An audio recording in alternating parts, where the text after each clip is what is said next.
Hello, and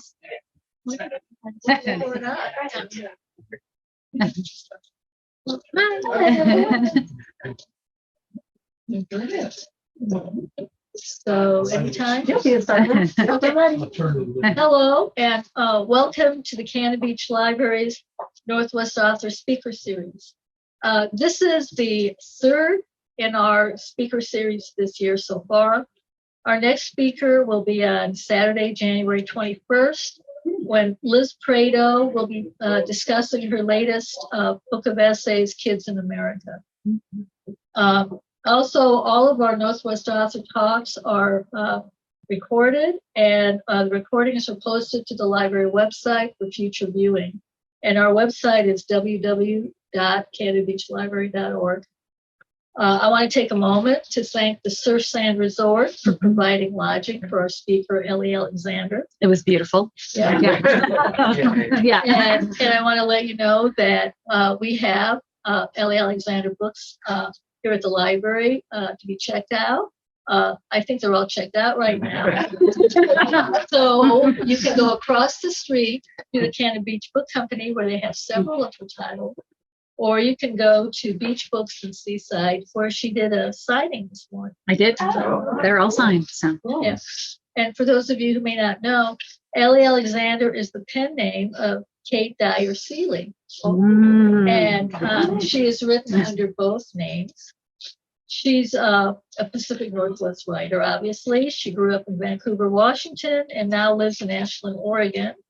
And all of her mysteries, her cozy mysteries, all take place in the Pacific Northwest, mostly in Oregon and Washington. She wrote her first mystery when she was in grade school, but didn't publish her first cozy until she was 40. Prior to that, she was a speech therapist, had an online business, and was the communication and public policy director for the Alzheimer's Association of the Oregon chapter.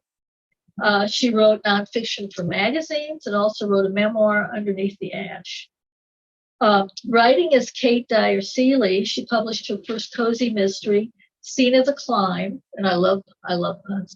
Scene of the Climb, so which was the first of her Pacific Northwest series, which features Portland journalist Meg Reed, and I really highly recommend that. It's a wonderful series.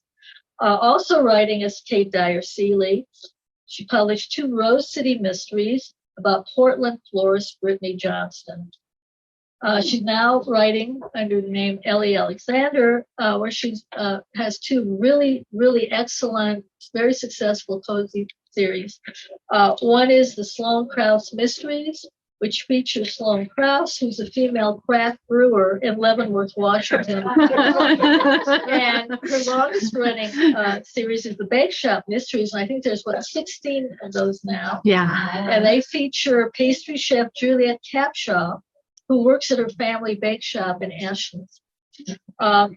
She also offers Ellie Alexander's Author Academy for Aspiring Authors, which is a master class of online courses that cover the whole publishing process from the initial story idea to finding an agent and a publisher. And she also provides individual coaching.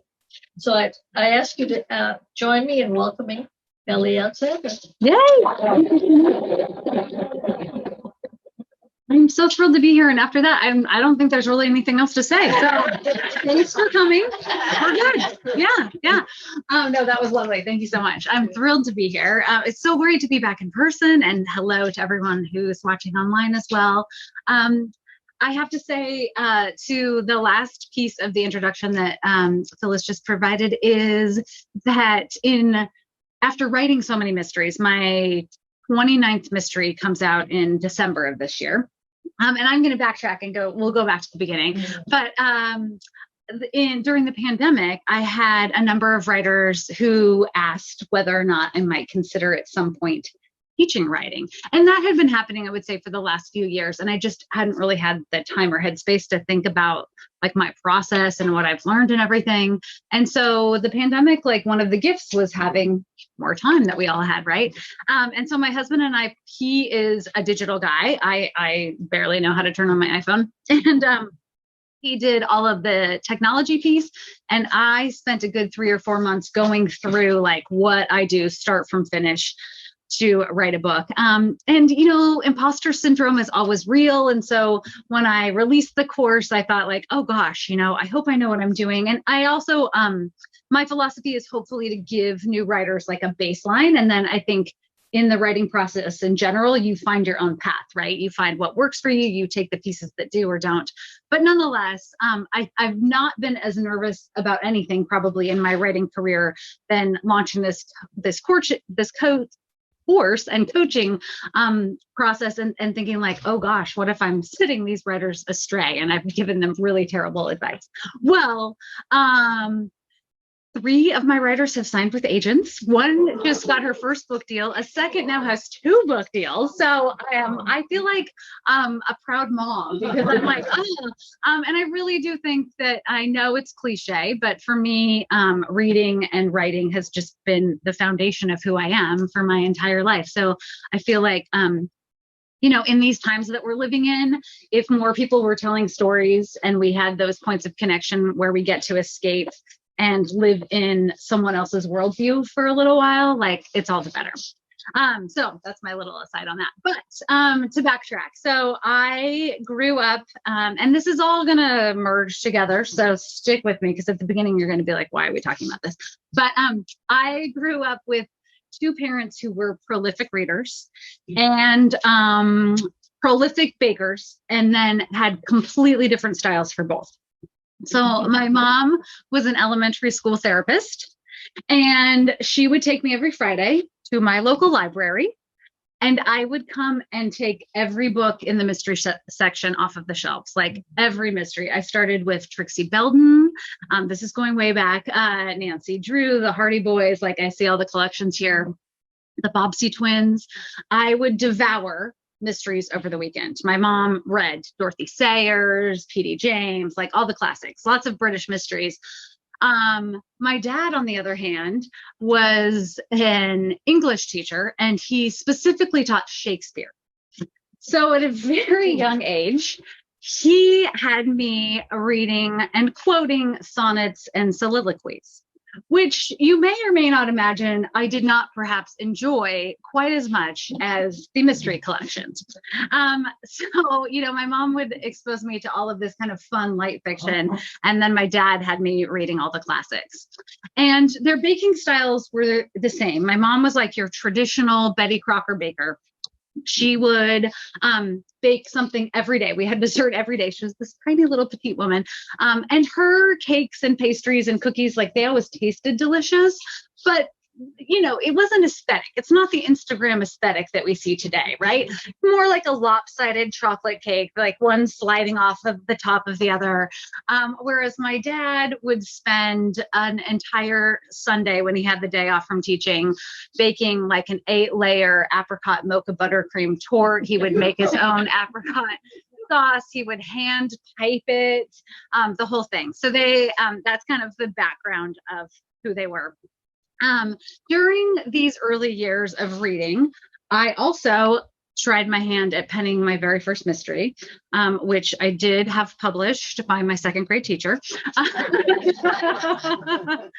I think I was predisposed to writing the cozy. Now, when we say cozy, did I hear somebody say like, what? I think go ahead. No, I want to know. Do you know what a cozy is? No. Yeah. Okay, good. Yeah. Because I see some faces. Yeah. So a cozy mystery usually takes place in a small town or village. The sleuth is not a professional in the world of crime investigating, right? So it might be a pastry chef, in my case, a brewer, an aspiring journalist. So small town, some sort of amateur sleuth, and most of the blood and violence takes place off stage. So kind of like modern day Agatha Christie. If you think back to, sort of like Poirot and Agatha Christie, it's the antithesis of CSI. We're not spending a lot of time, examining blood and that whole thing. It's more about kind of the community in the village. And then in a cozy, there's often an add-on, like a bonus. Hence, in mine, we're going to get a lot of baking and recipes and food writing.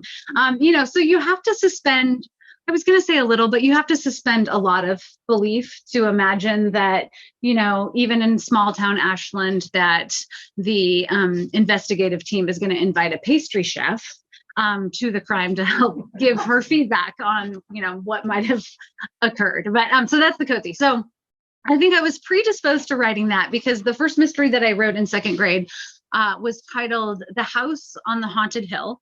So, the semantics on that are a little off, but The House on the Haunted Hill, and it involved two young girls who ride their bikes and stumble upon a haunted mansion. And there's a line where it's like cobwebs swept across their face. It's very atmospheric for second grade. There's absolutely no plot whatsoever, like zero. They go into the haunted house. It's spooky. They end up having to sleep overnight at the haunted house. And then in the morning, they find bicycle repair kits in the basement and ride off happily ever after. Yeah.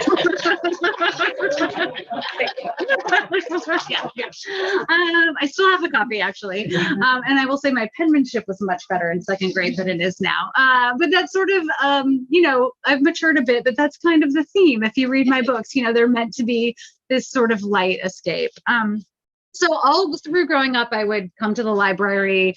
I would read. The summer I would turn 13. I made it my mission to read every Agatha Christie novel on the shelves. So worked my way through that canon and then through Sherlock Holmes. And through this whole time, I would also write, and I would just write bad poetry and essays, sort of anything. Because my dad was an English teacher and kind of a Shakespeare scholar, he ran the William Stafford Foundation in Portland for a while. He would critique all of my essays. And he really loved a red pen. So I would work for days, weeks, hours, you name it, on an essay or a piece or a story. And I would give it to him and think, this is good. Like, this is going to be the one. And then he would return it to me bloody with red pen. I mean, just covered in feedback and everything, which I attribute now to my long-term writing career, which is hard to do in this day and age, that I'm actually making a career out of writing, because I think from an early age, it really taught me the value of rewriting, of accepting constructive criticism. He was never a mean critic or a harsh critic, but he was very good at highlighting like ways that I could make my work stronger. And that's been super helpful in working with my editors over the years and everything. But when I went to college, I went to the University of Oregon. Any Duck fans in the house? Just Beavers? Huskies? Are you Huskies from Seattle? Okay, all right, then we're okay. I minored in creative writing, and I turned my first essay into my professor. And at that point in time, I had banned my dad, sometime probably late in high school. I had told him that I didn't need his red pen anymore. I was just fine. Like, thank you, but I think I'm done with it. I got it. I'm in college now. I'm working on a creative writing degree. And I got my first essay back from my professor, who said very lovely things about the stories and everything. And this last sentence is forever like burned into my brain.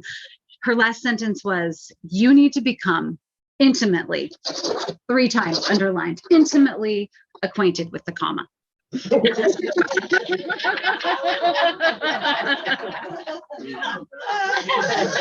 This was before cell phones, so I immediately ran down the hall, called my dad. I was like, "So, how do you feel about looking at my papers? I want your red pen back." And to this day, he reviews, not maybe to this day, but especially early on when I was writing my mysteries, like he would edit each of them before I sent them off to my agent or my editor. So that's great. In my college years, I dabbled with writing, but I didn't know what story I wanted to tell. I would just write and write and write, and have no focus or path. Ideas would come to me. The one that I still have in a box in my office is titled, let's see if you would want to read this, "One Dead Toe." It's compelling. I know. It's compelling. One Dead Toe involved this scene at a hospital where a trauma surgeon is getting ready to amputate on a toe, and then realizes there's some point of connection between the two people who I didn't even know what that was going to be. So I wrote a lot of things like that I now realize were just also practice writing. But I would write and write and write, and these stories wouldn't go anywhere. But I would go and hear authors speak. I would come to library events like this. I would go to bookstores because I was such a reader myself. And a lot of writers would talk about this story in them that they knew they had to write. And I thought, wow, like that must be a special skill set. I don't have that. I have these ideas that I don't know what to do with. But I don't have a story in me that I need to tell. I didn't have that experience in my early 20s. And so, I got my degree in speech therapy and spent the very early part of my career working as a speech therapist for the ESD. So I would do a lot of home visits and family visits. And, of course, in studying normal speech and language, I had to do a lot on just kind of sentence structure and how normal speech and language breaks down and falls apart and how you put it back together. And I think one of the other key components in working in speech therapy is just really listening, because you have to be a careful observer and listener to see what's happening in communication. Sometimes kids are communicating, maybe not verbally, but in other ways. And during my years of that work, I really became a copious note taker, an observer and note taker, which translates to my writing now. So I would go and I would do an observation on a child in a preschool or in a home setting and just really pay attention and take just extensive notes. And then I kind of always thought that I was going to write a book, but I still had nothing to do in terms of an idea other than, dead toes that were sitting in my closet. And then in my very early 30s, I was pregnant with my first and only child, and my mom developed young onset Alzheimer's. She was 52. And that just turned my whole world upside down. We sold our house in Portland and bought a house just a block away so that I could help be her caregiver because my dad was still teaching. And I would just journal through that whole process as just my own therapy, really. And at that point in time too, because I was such a reader, I would go to the bookstore and think I need to read anything I can on young onset Alzheimer's in particular. I mean, Alzheimer's in general is devastating if anyone's had that experience. But she was so young and we didn't have any family history, and it took so long to get a diagnosis. And at that point in time, there were just not a lot of books on the shelves, which I'm pleased to say is not true now. Like in the last 10 or 15 years, we've learned so much. And still Alice, like there are just beautiful works on the topic. But at that point in time, there was really not a lot. And so I would just journal and journal and journal. And after she died, I thought for the first time, oh, okay, I know what writers were talking about when they said they had a story that they had to tell. Like, I need to tell this story more for myself. Like, I never thought that ended up becoming my first book, which was a memoir titled Underneath the Ash, which is kind of the saga of losing my mom while becoming a mom for the first time, and those parallels of my son learning to walk while my mom was becoming immobile, same thing for speech. But because of the way that Alzheimer's works, does anyone have experience with the disease? Yeah. Yeah. I mean, you just sort of lose that person slowly over time. So it was such a gift to go through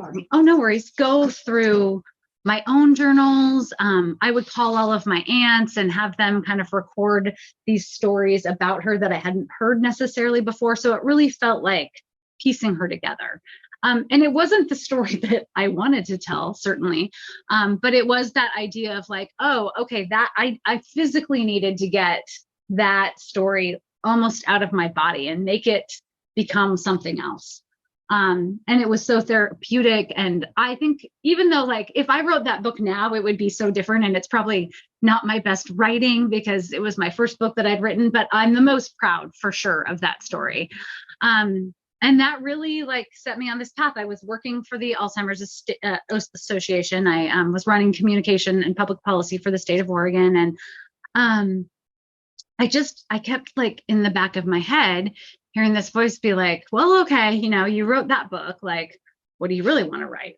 What do you want to write now? Like you've written a book finally, like what now? And I kept thinking like, well, I sort of want to write a cozy.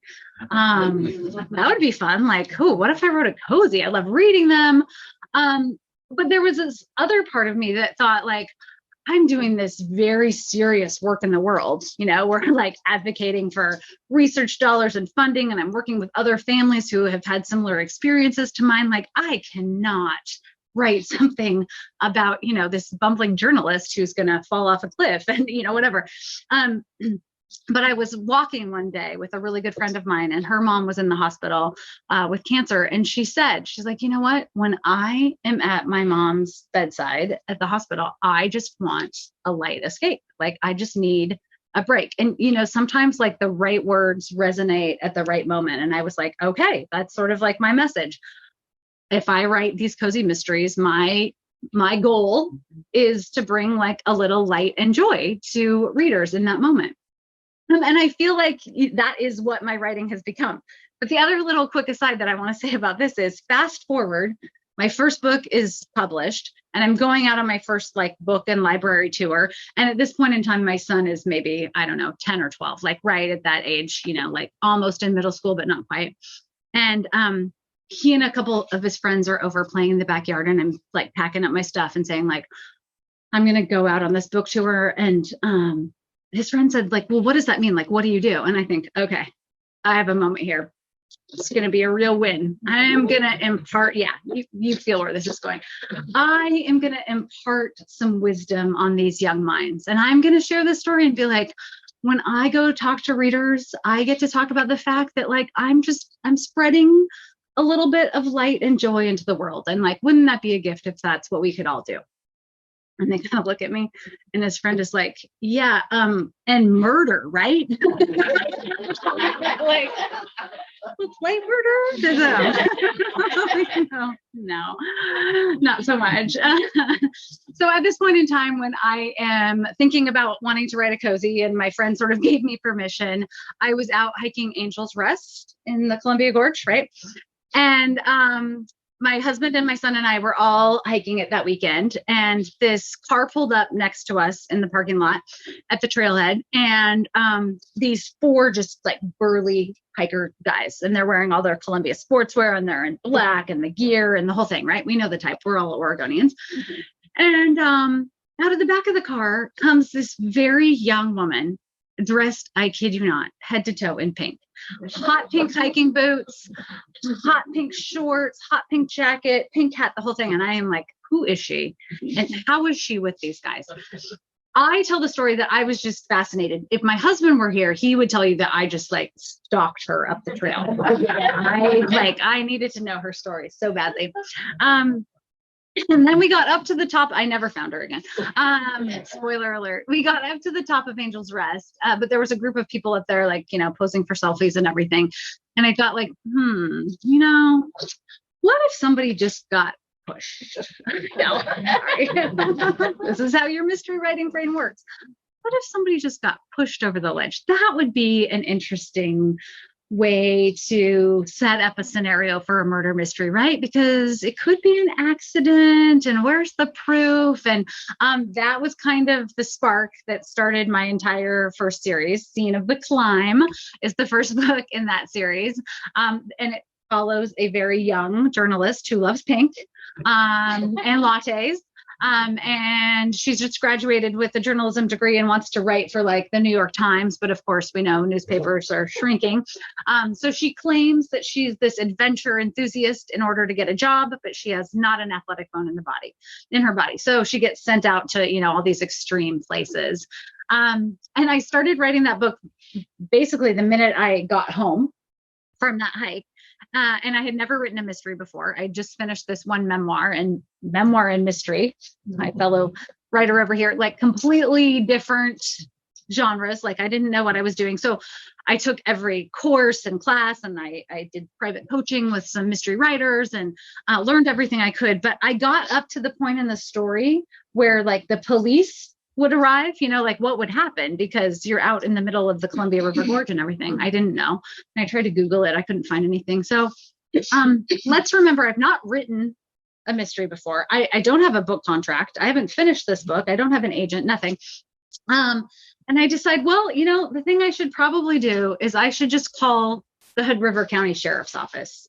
So I call the Hood River County Sheriff's Office, and I'm like, hi. So this is a true story. If someone were to, fall off the top of Angel's Rest, what would happen? Like, who would know? They were so great. They told me everything, like walked me through it. They connected me with the Crag Rats, this volunteer group from the mountain. I mean, like, it was just this amazing story. And then 7 days later, someone fell off the top of Angel's Rest. Horrible. They were taking a selfie. Awful. And that part is not funny. But then to this day, my husband's like, at some point in time, the Hood River Sheriff's Office is gonna calling and being like, yeah. So I wrote that book and landed an agent pretty quickly. I think because nobody had written about Portland at the time, and she was young, and it was kind of like Bridget Jones in the Wild. And I thought, like, oh my gosh, this is amazing. Like, this is so exciting. I have my first book. And the way publishing works is you submit a book, but it takes a few years for it to come out and appear on library and bookstore shelves. And so I had finished the first book, and I was just starting to work on the second book with the cozies too. Publishing houses like to buy them in series because they are a little bit like, mind candy. You might read them in a sitting. It's probably not going to take you days to get through one of my books. Hopefully it doesn't. If it does, call me, because that means I need to do a better job. But I had no aspirations of writing a second series. I hadn't thought about it. And my agent called and said, hey, Macmillan is looking for somebody to write something about a mother-daughter who bake, or who do a bake shop together. Like, I feel like you might bake. He didn't know that I baked. He had no idea about my love of food and language and all those things. So I have not finished fully the process of editing and going through that with the publishing house for book one. I'm now under contract to write 3 more books for that series. Haven't really started, just barely started book 2. And I say, sure, yeah, okay, yeah, I would love to write it. Yeah, okay, I can do that. That's no problem. And he says, great, you have 2 weeks. 2 weeks. Please send me a full book proposal, which is, like a 40, 50-page document about like a series overview with like what the first 3 books in the series would be, and the first 3 polished chapters. Great. Okay, no problem. Sure, I could do that. I have no plan for this book whatsoever. No problem. I would love to do that. So I start thinking about like, well, and I should say, I don't think I mentioned this part. When I first thought about writing a cozy, I thought about writing a food cozy because I grew up reading Diana Mott Davidson and Joanne Fluke and all these food writing books. I love them, but I thought like, well, there are already so many on the shelves. There's not space for me. Like, so Meg, this outdoor adventure mystery seemed like, oh, it's a fresh take, right? What I have learned is, if we read one series that's food, we're going to read 10, right? So there's always space. And that's what I like to say for new writers too. Like, just because an idea has been done before doesn't mean that you can't take it and make it your own. And I thought, okay, well, here's my opportunity to write about food. So I started thinking about where I want to set it. I wanted that quintessential, cozy vibe. And Ashland felt so fitting because we had grown up going to the Shakespeare Festival with my dad, of course, and it has that small town feel. So I took a week off and I drove to Ashland and I just spent a week, like, doing everything I could. And this goes back to my speech therapy notes. I took a notebook with me, and I was an observer all over town, like day, night, didn't matter. I would go to Lithia Park. I would go to coffee shops, the whole thing. And so I'm sitting in the coffee shop. At this point in time, I know that my heroine's name is going to be Juliet because it's Shakespeare, right? That's about what I know. I know she has a mom, and I know they're going to run a bake shop together in Ashland. but that was kind of all that I had. And I had to have 3 chapters done in like another week, and not just done, but polishing takes time too, right? So I'm sitting in the coffee shop, and like a gift from above. Has anyone been to Ashland? Are you familiar? Okay, right. Ashland's great. Super kind of like here. It's still a pretty low key vibe, right? So there are a few people waiting in line at the coffee shop and some patrons, enjoying lattes and everything. And this woman, again, this feels like a scene from a movie. It doesn't feel like real life to me. This woman swings open the door, and she is dressed just like the most posh outfit. Well, like Beyonce. We're gonna no, because Beyonce is nice. Like, well, yeah, exactly. Yeah. So posh, like heels to the nines, like the whole thing, dripping with jewels. And she literally cuts in front of the entire line. I'm just sitting in the corner with my notebook, cuts in front of the entire line and starts spewing out just the worst things to the barista about how her coffee was clearly not the 162 degrees that it was supposed to have been, on and on and on, paying no attention to anyone else in the line. And I've got my notebook, and I'm just like, well, you can die in a book. I mean, it's a cautionary tale. Be nice to your baristas. We don't know who's watching. So the whole book came to me in that moment. She becomes the villain in Meet Your Baker, the very first book in the Ashland series. Nancy Hudson, who has a very similar interaction with poor Jules in the bake shop. And then the next morning, Jules comes into the bakery and discovers Nancy's body covered in what she thinks is raspberry jam gone wrong, but oh no, it is blood.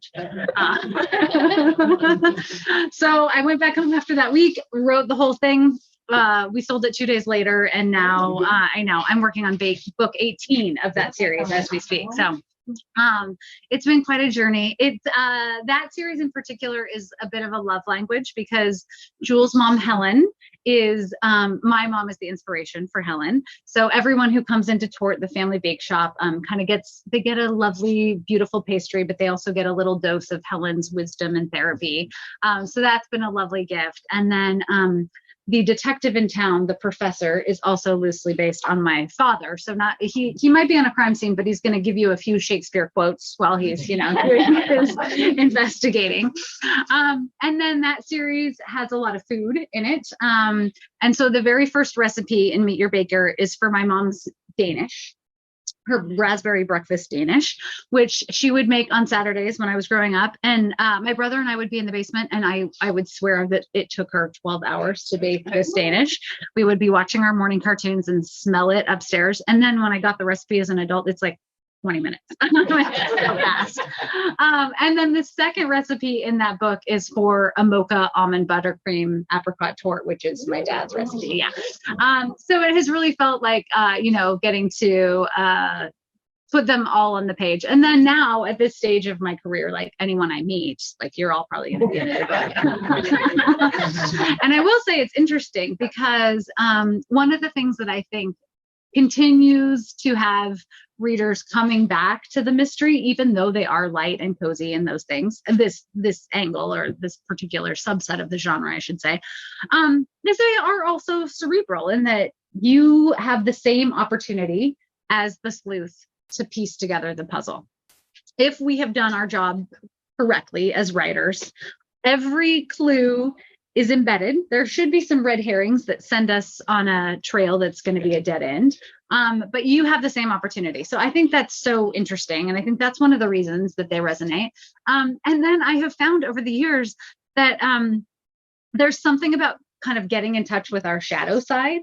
Whenever I do a book talk, I always have someone come up to me after or email me and say, okay, you know what? I've got a good idea for murder. So many. And now my dad was just at a concert at one of the beautiful chapels in Portland that I'm not going to remember the name of. And he called me on his way home and he was like, okay, I'm just getting in the car, but I have to tell you, like, there's a giant chandelier and that could come crashing down. I think it sort of opens us up to that idea of playing with our shadow side, which I love. And then sort of what happened is my career took this path to really writing mysteries. I started a brief Rose City mystery series that only went 2 books because Macmillan then wanted more from Ellie. And then I started the Sloane Krause series. Really, what I do now is I just write about places that I want to go visit so that I can go and do all of the things. Yeah. So in my Leavenworth series, my sleuth is Sloane Krause, and she is a head brewer. And I love the idea of putting a woman in a role that has traditionally not been as, maybe open. And I was at a Portland event. My husband is a home brewer, so I already kind of like had that. And I think there's a lot about the science and the creativity of baking and brewing. They're very similar. You kind of take this base of ingredients and you create something out of it.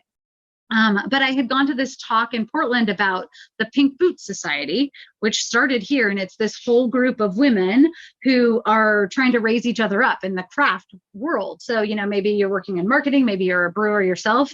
And then we were in Leavenworth for Oktoberfest.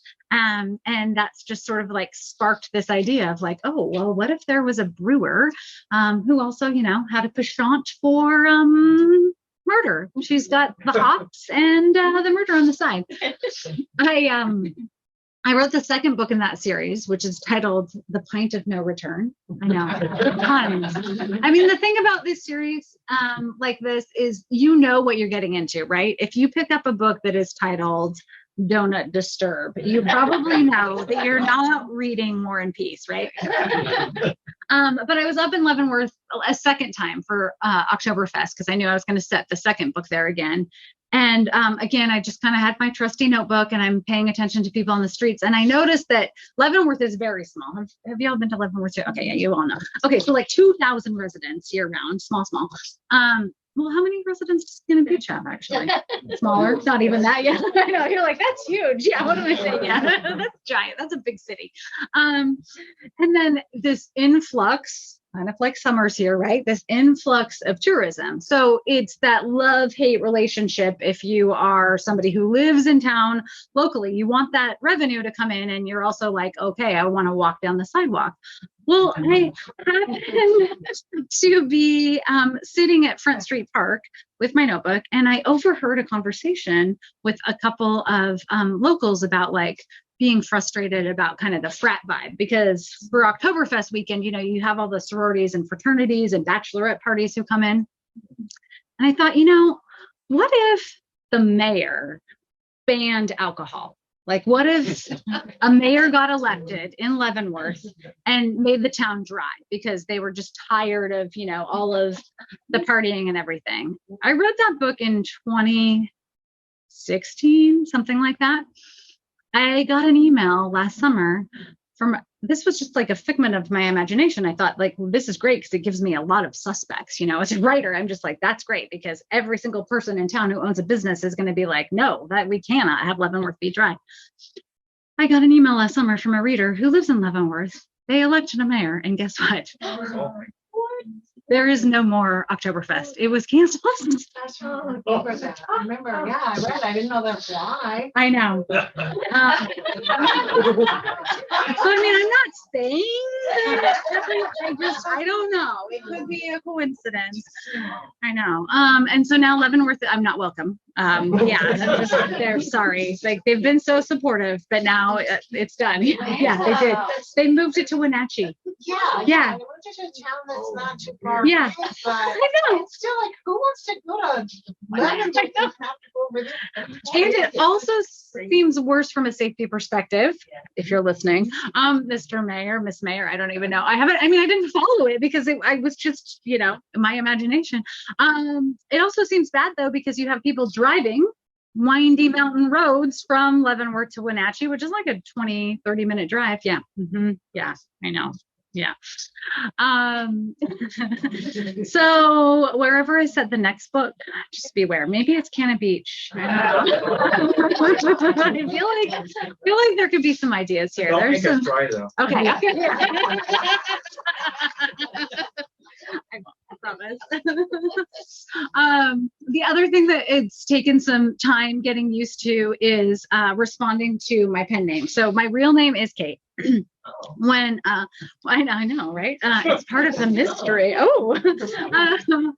I had always been under the assumption, because a lot of writers write under pen names, and if you want a secret tool, for those of you who are prolific readers, if you go into the copyright page, you will see who the real author is, because, Ellie Alexander is also just sort of a figment of my imagination. From a contract perspective, all of my books are actually under Catherine. I'm in trouble from my mom when I say Catherine Dyer-Seely. But it's also a contractual issue. So, I thought it was writers were worried about anonymity or privacy, and there's a touch of that. Sometimes writers, if you're writing in drastically different genres, might do that too. Like, let's say you're writing sort of erotic romance and then you're writing children's fiction. You probably want, two different names so that your readers aren't confused. But it's also just contracts so that you can write for multiple publishing houses. So when I began the Bake Shop series, which was for a different publishing house, I had to get a different name for that. And I thought I would use my mom's middle name, Eleanor, Ellie, and my son, Alexander, because I was thinking in part, I would remember it then. I didn't have aspirations that this series was going to go 18 books at that stage of my career. And so the first time that I was down in Ashland for a book event, I was just like walking through the plaza and not really paying attention. And someone behind me was like yelling, Ellie, Ellie, Ellie, Ellie, Ellie. And I'm just looking at the shops and everything. And my husband is like, that is you. Like, turn around. You're being so rude. They have no. But now I just answered anything. But I just feel so grateful to be in a place where I get to share stories like this and have a series that is long running. One of the things about a series that's long running, there are pros and cons, I will say, in that it's really easy to sit down and write these characters because they feel like they feel real to me. Like, I don't have to spend a lot of time getting in a character's head or all of the work that I had to do early on. I just sit down and I know, like, Lance, who's the artistic director in the Bake Shop Mysteries, is going to be like, darling, I love everything about this. Like, you look beautiful, whatever. But how do you keep it fresh? And I always wonder, like, am I going to run out of ways to kill somebody? Am I going to run out of recipes? What's the balance point between if you pick up book 17 of a series, how do I make sure that book is understandable and you're in that world as a brand new reader, and also not bore a reader who's been with you from book one?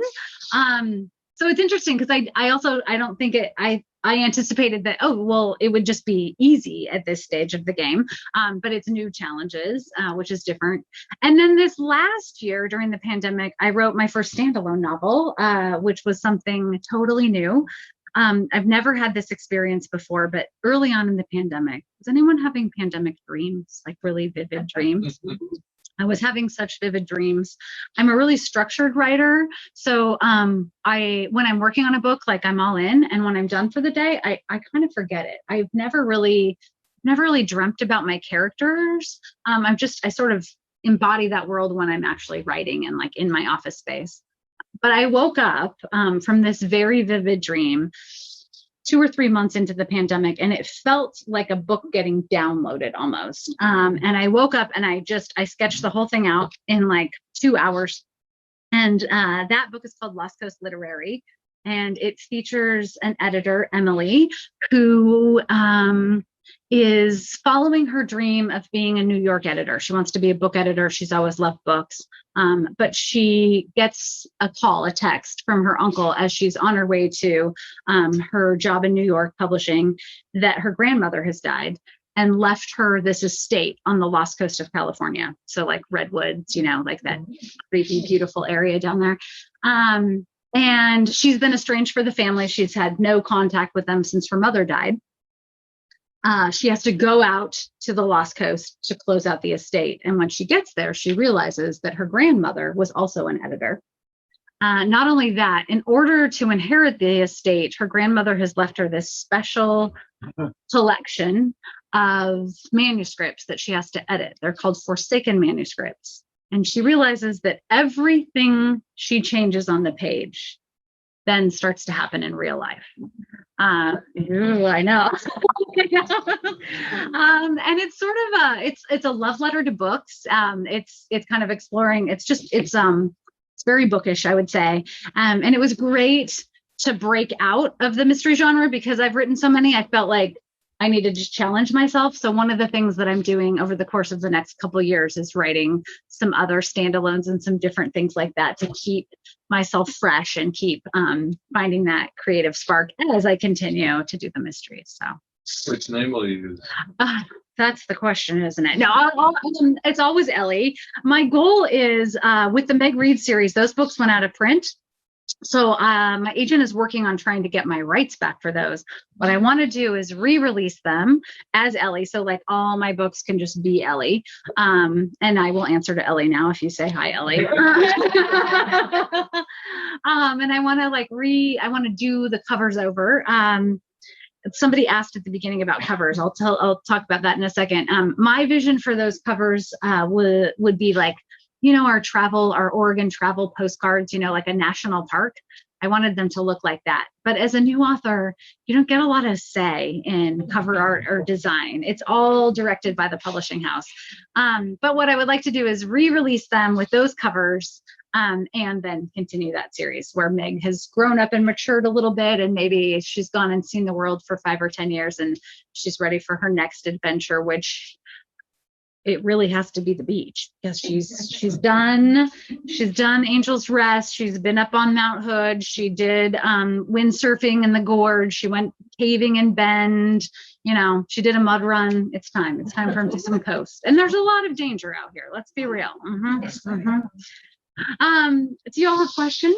Thank you so much for being here today too. No, but I'm happy to answer questions. Yeah.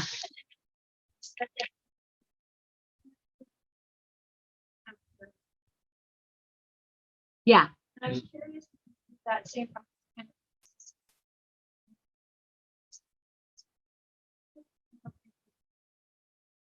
Ooh, that's so great. So as far as the mystery part, because the mystery is so structured, that is what I do first. So still to this day, anytime I start to write a new mystery, I start with the body.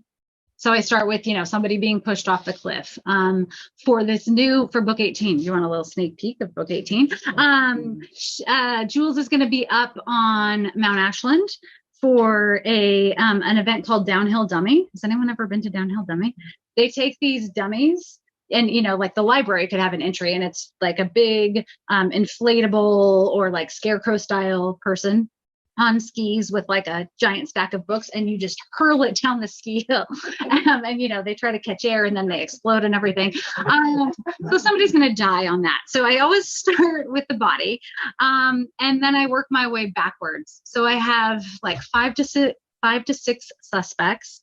And I have these charts that I follow, like what everybody's lying about, what secrets they have, how they know each other, like how do they know the sleuth? How do they know the victim? Like, what are all those connections? Because what I have found is that naturally embeds red herrings into the plot because everyone is lying about something.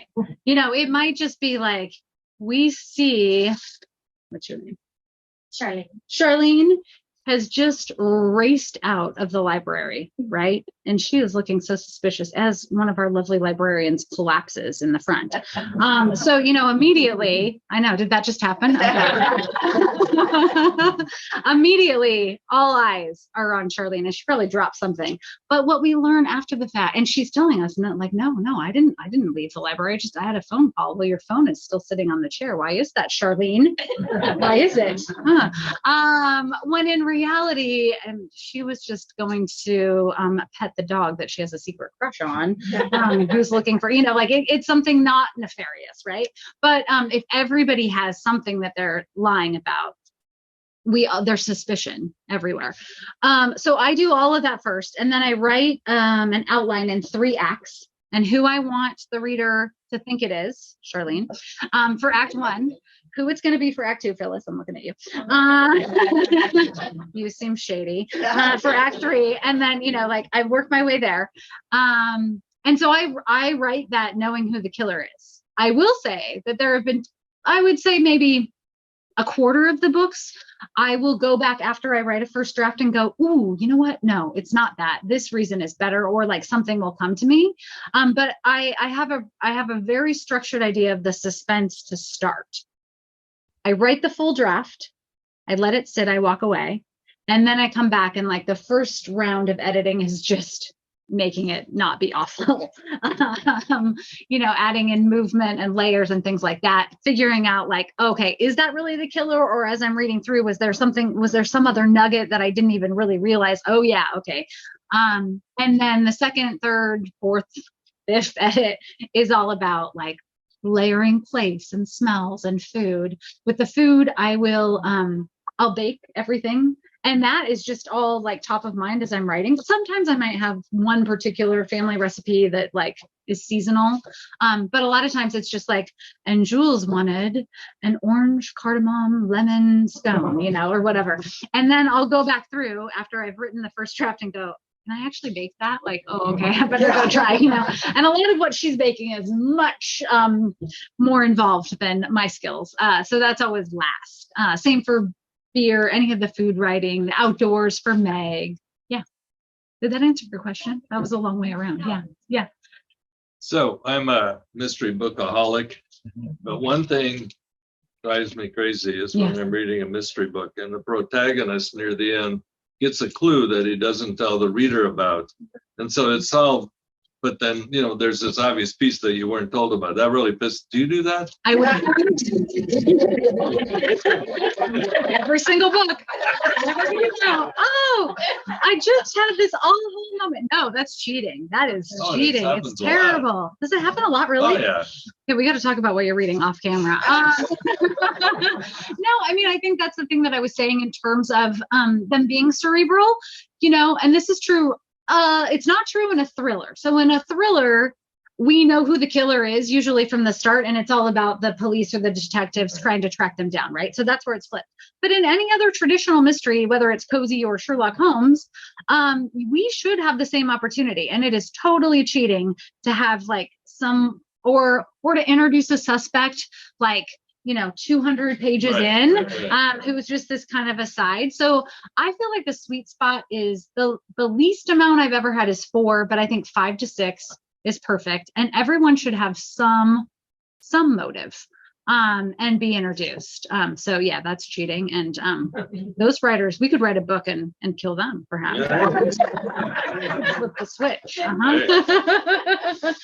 I'm with you. No, that's totally unfair. Yeah. So are all of your books set in the present, or do you sometimes go to the past? Ooh.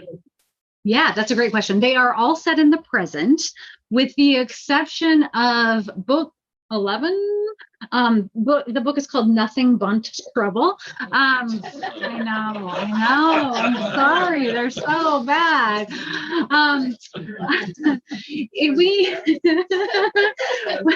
Juliet, from book 1, her dad died when she was in high school, right? And we know that there's nothing mysterious about it. In some of my books, in the Meg Reed series, there's a subplot about her father's death. And in my Sloane Krause series, there's a subplot about her past, but not so in this series. But I do think because of my past and writing sort of being my outlet for grief, themes of loss and grief, even though it's a light story, they work their way through all of my writing. Like you're going to see that in my writing. And so Juliet has always kind of harbored this loss for her father. And I thought it would be interesting if we could do a flashback book to the beginning of the bake shop and Tort in its inception. I love flashbacks in like Marvel movies and things like that. So we go back in time. She discovers an old journal of his. And it's sort of like her origin story of how she came to be associated with solving crime. I won't give anything away, but the book is written in the future. And then it was one of the harder books that I've written structurally because there were 2 mysteries at play. She's solving a present day crime and she's reviewing her father's journals of a crime he was trying to solve in the past. And they both connect. It was like a mind meld. But I completely didn't expect to have the emotional response that I had. I sobbed my way through pages of that because he really became whole on the page too, because we've never really met him, and she had this whole connection with him in the past. So that's the only thing I've done to date. But yeah, I do love historical fiction. It's one of my favorite genres to read. But I don't want to write it because I don't want to taint myself. One thing that no one cautioned me, cautionary tale, if you want to write a mystery, it's really hard for me, or whatever you want to write, if you want to write a romance, it's really hard to read in the genre when I'm writing so many of them. You know, I have this whole baseline growing up and, you know, all through my 20s and 30s of reading the genre. Now I have to save all of my mysteries for like my in-between writing breaks, because I'm almost always on deadline, but I take, you know, time off. So whenever I'm not writing, I just binge mysteries. But otherwise, I'm always reading other things, which, I mean, I would read other things anyway, but it's really hard because I don't want somebody else's plot accidentally or story, or it's just, yeah, it's hard. I don't know. Do you find that with, yeah, I know. Yeah. Yeah. Any other questions? So are any of your characters favorites? Ooh, I have so many favorite characters. Juliet has a nemesis in the books, Richard Lord. I just love that name too, Richard Lord. He owns this decrepit, the Mary Windsor Hotel, which is across the street from the bake shop in Ashland. I will say a lot of the places that I write about are real, or inspired by real places. So if you go to Ashland, you'll be like, okay, Port is Mix, Operonta's Pucks, like you could recognize them all. But if I'm writing about something that's not so nice, I make it up. So the Mary Windsor is really City Hall, which is kind of also fitting. But Richard is just completely based on a boss that I had in college who was just horrible. He's not my favorite character, but it is kind of fun to write just somebody who's like a total villain. And I will say with the Ashland series, I feel like I can get away with a little more whimsy. Like it is not out of the question when I'm in Ashland that you might see somebody in costume, like, you know, just walking by. There is this kind of artistic theme that runs through the whole town. So I love getting to play that up. And so my real answer is Lance, who is the artistic director. He's by far my favorite character to write, I would say. And he's loosely based on two real friends of mine who I kind of mashed together. So there's that. One other cautionary tale is writing about a real place. I would think that I would get over this by now, but when I'm down on the plaza, I will think to myself, I should just go pop into Tort and get a coffee, see how things are going, like and then I'm like, no, that's in your head. Like that's not, they're not real. Okay. Right. I mean and that still happens. I hate to admit it, but yeah, like quite often, actually. So that's a problem. Yeah. A question from a viewer online. Yeah. She wants to know, do you find when you read a mystery, you solve it before you're supposed to? Yes. Yes. That's part of the problem, I think, because I mean, there are some that surprise me, and I love mysteries. So that's my cautionary tale. Like I absolutely love the genre. I've read some great stuff this year. And there are times when I don't, but as a general rule, if you sort of know how the plotting works, most of the time I do. Yeah. Yeah. And my husband also finds that annoying. If we're watching like Midsummer, I'll be like, oh, it's that. No, just stop. Don't say yeah. If anyone is a BBC fan, the Magpie Murders, which yeah, love those books. And I feel like they're doing such a good job with this. I'm not caught up, but yeah. Yeah. Speaking of TV, there are like 800 channels now, and everyone has 20 mystery stories. So there are thousands of mystery stories coming out every day, it seems. Won't you run out of ways to murder somebody. Yeah. Susan? Well, I did hear on a radio interview many years ago from Midsummer Murders. If I mean, that is like they're at season 28 or something. The showrunner for that said, no, what you do is you just start making the murder more outlandish. Like at one point in time, they buried the victim upside down in a big pot, like in the garden and stuff. So yeah. Yeah, I don't know. I don't imagine so, just because in some ways the murder is like the entry into immersing yourself into that world, right? It's almost more about the characters, the cast, the feeling that you get. So it's the hook. And actually this kind of goes back to that question about, if the formula piece, you always really want a body, not cheating at the end. You want a body by my agent says you need the body by page 40 at the latest. And I've broken that rule a couple times, but in general, you kind of want a body up front. We got to get to the action, and that's the hook that gets us in the story. And then, we're sort of in it, and hopefully we're trying to solve it together. But yeah, let me know if you've got any good ideas though. Seeing these chandeliers at a lovely concert.